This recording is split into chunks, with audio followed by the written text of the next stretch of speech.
will not be facing Daniel Dubois in his next fight.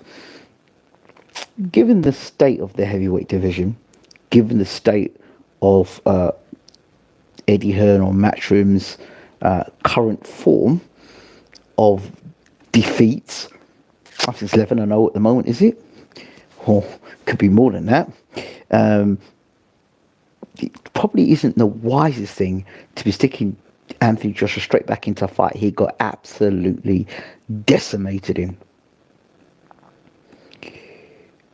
And whilst putting him back in Dubois straight away, but some crazy people have thought that. Because those same crazy people that tell you Joshua should go in against Dubois again and Joshua gets flattened again will then turn around and tell you that Joshua should retire. Yeah. In fact, those same people will tell you that Joshua should have retired before he fought Dubois. So I wouldn't listen to them. What I would say on that is that somebody's seen the light, or somebody's seen an opportunity to make more money against a different opponent. And that opponent, I thought, would have been Deontay Wilder. But nobody knows what Deontay Wilder's really doing at the moment. Probably Americans know what he's doing, but to me, it looks like Deontay Wilder more or less is retired from boxing.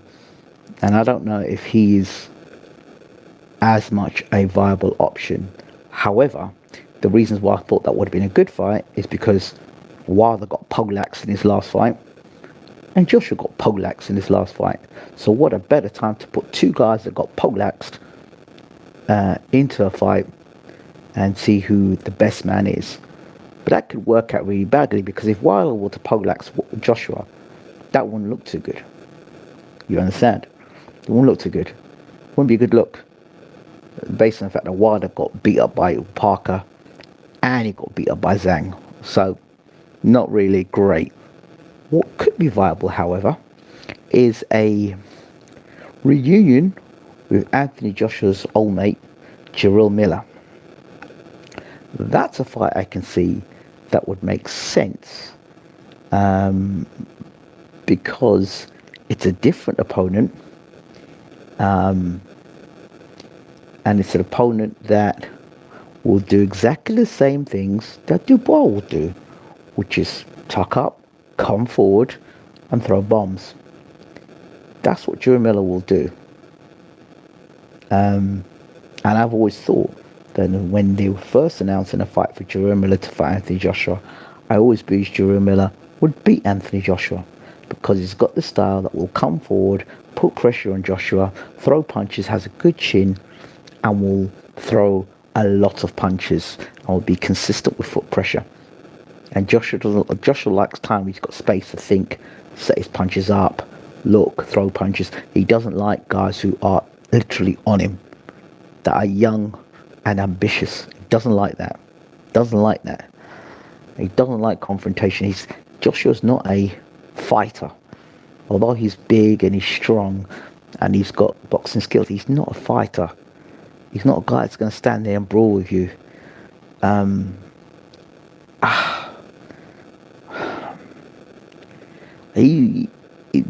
Joshua's kind of like hybrid. He's like a puncher boxer, but I would say he's more puncher than boxer. Yeah, that's why I look at him, because he's got mixtures of trainers that have been in there, and he has no one definitive style. Okay, you could call Lennox Lewis a boxer and a puncher, because you knew Lennox could jab his way and box his way to a points win. But you wouldn't look at Anthony Joshua and say, yeah, Joshua's going to box his way to a 12-round point decision regularly. It's not that sort of situation. Do you understand? You more look at Anthony Joshua as a guy that's going to go out there and knock guys out in 3-4 rounds and stuff like that. Yeah. I wouldn't call even Joshua a wrecking machine at the highest level.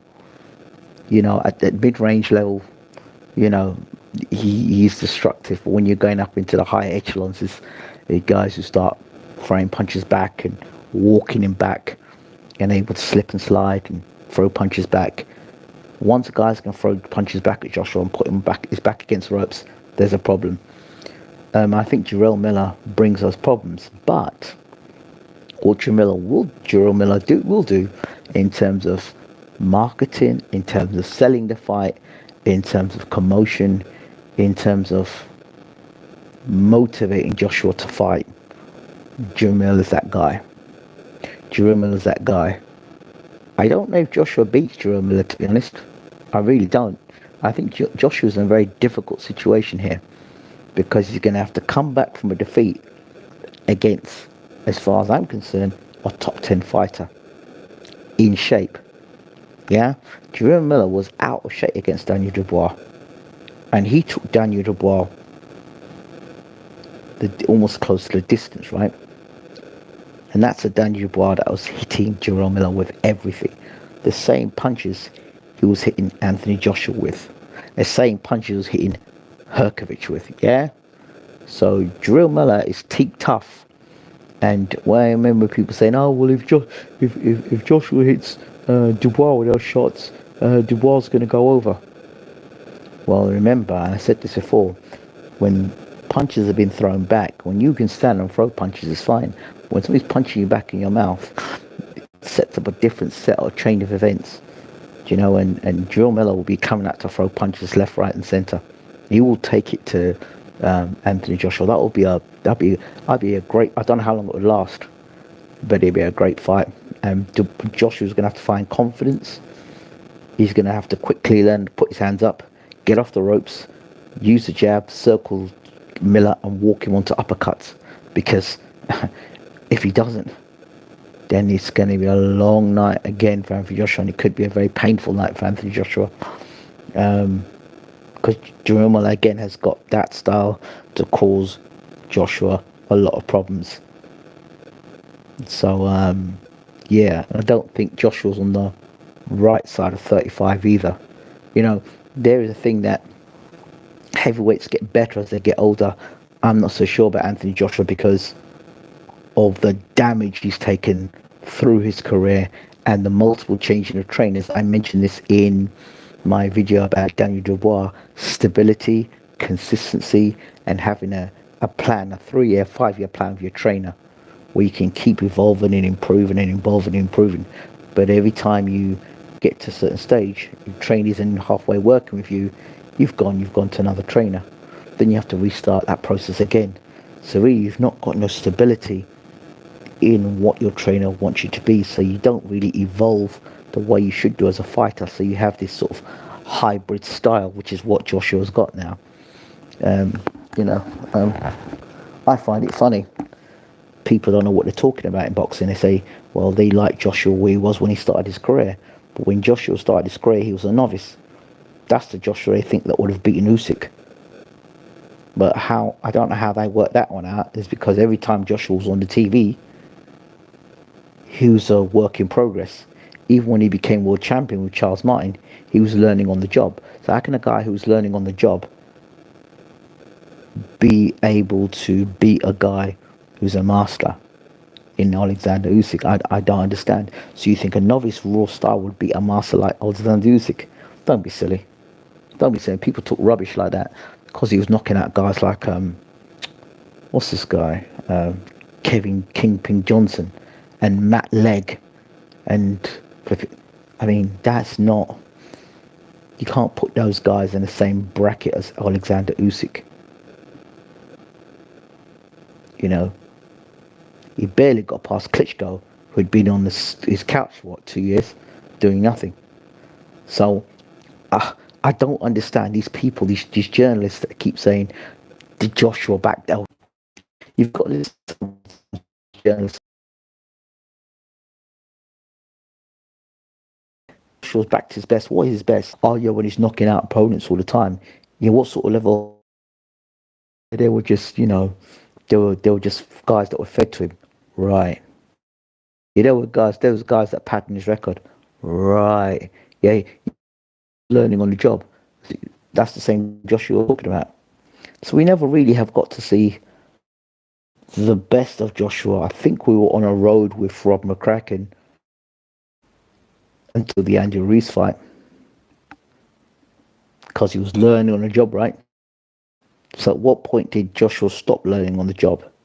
Was it when he joined with Angel Fernandez? Was it when he went with Robert Garcia? Was it when he went with my guy, my friend Derek James, my brother?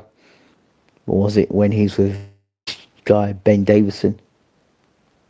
I'm a little confused. So yeah, he's going to fight. I believe he'll fight Jarrell Miller. I don't know how they're going to maneuver Joshua now. I really don't, because that was an absolute disaster. People said, "Oh yeah, he was getting back into the fight." What do you mean he's getting back into the fight? You know, he was gonna get he'd got dropped already. His punch resistance is, as far as I'm concerned now, gone. Joshua's punch resistance is gone.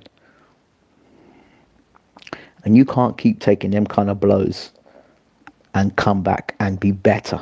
No, it doesn't work like that. It doesn't work like that. And it's and the fact is, I want you to all understand this as well. He still believes, in his words, not mine, Daniel Dubois is shit. That right there tells me all I need to know about the future of Anthony Joshua. To me, if you make a statement about a guy that's just clobbered you, then I'm afraid you're finished.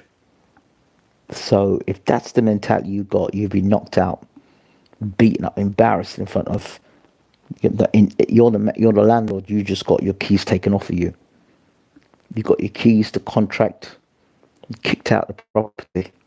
You're no longer lord of the manor, and you're saying that the guy that kicked you out isn't worth anything. That's not good. And now you're going to go and potentially fight Jarrell Miller. Yeah, good luck with that one. Who else could he fight? Herkovich? I don't know. That's probably a bad move as well. I mean, who is Joshua going to fight with that style? And I do want to mention something, by the way. The hands down by the side. I went back to watch the Otto Wallin fight. In the Otto Wallin fight, Joshua's hands were down by his side as well. I went back to watch the Otto Wallin fight. And yeah, Joshua was doing his work against Otto Wallin, who I don't know, didn't show up on the night or whatever. This dude's firing punches, his hands down by his side. So I thought, oh, it was just Joshua for that fight. But he was doing that same nonsense against Otto Wallin. So,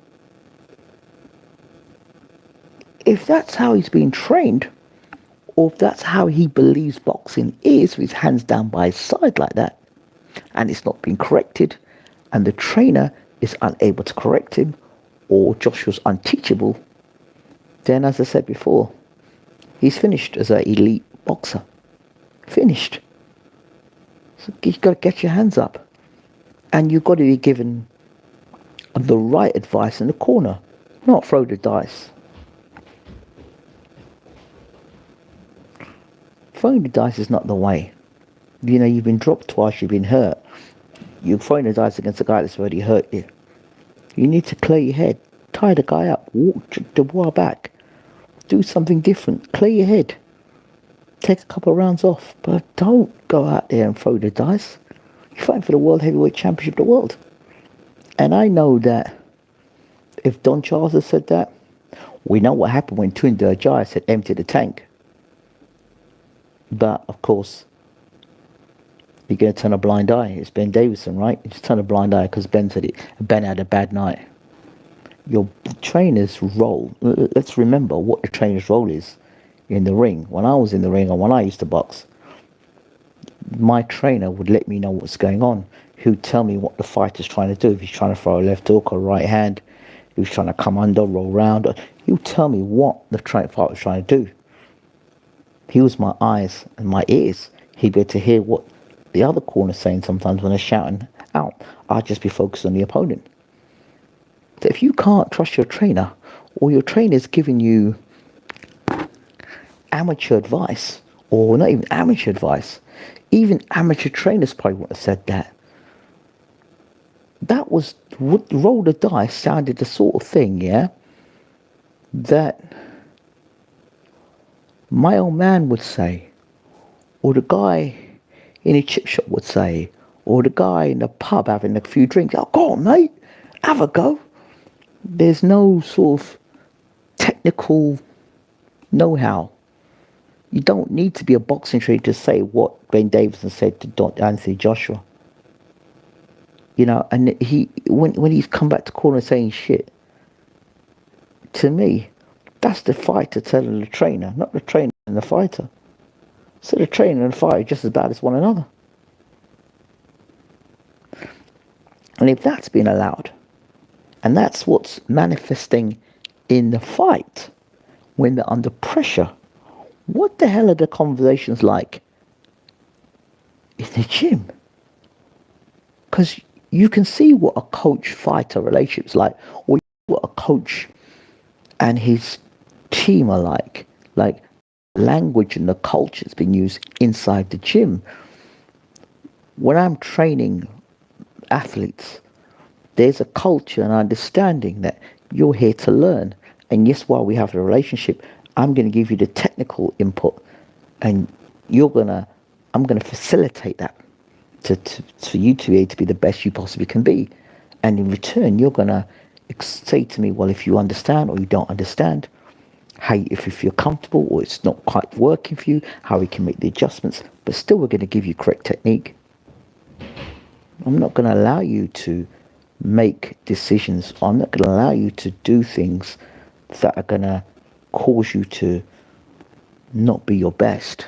I'm not going to put you in positions that you're going to be in danger. I'm not going to... My loyalty is to you.